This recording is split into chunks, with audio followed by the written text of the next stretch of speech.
ভাই মানুষ এখন মিত্ররে নিয়েও তামাশা করে, মিত্ররে নিয়েও হাইলাইট হইতে চায়, মিত্ররে নিয়েও ভাইরাল হইতে চায়। মানে এই ঘটনা আমি এমনি বলি নাই ভাই, বিষয়টা আমি খোলাসা করতেছি। এই যে সারজি শহরে আমি কত ভালো রকম মনে করতাম ভাই, কিরকম ভদ্র একটা ছেলে, এমনি মাঝে মাঝে চিল্লাই, কিন্তু আমার কাছে ভালো লাগতো, এই জন্য ওর পেজটা একটু লাইক মাইক দিয়ে রাখছি।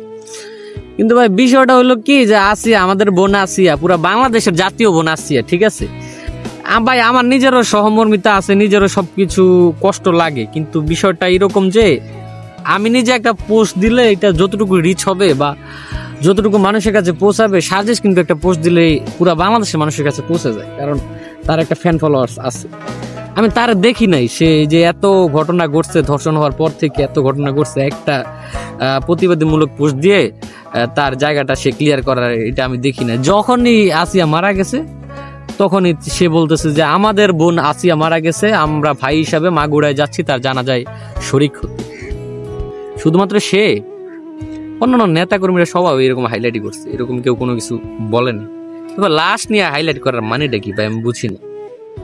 এখানেও রাজনীতি চলে, রাজনীতি। তবে আসিয়া তো ভালো হয়ে গেছে, আসিয়া তো ভালোই হয়েছে, সে শহীদ।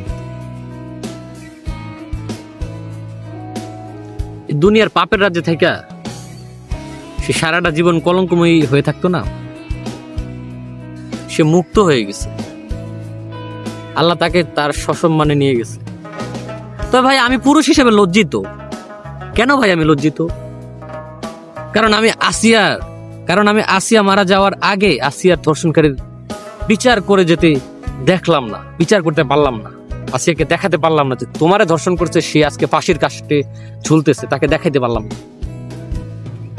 আমি ধর্ষিত, আমি নিজে ধর্ষিত, আসিয়া ধর্ষিত না, আমি নিজে ধর্ষিত। পুরো সিস্টেমের কারণে আমি নিজে ধর্ষিত আজকে।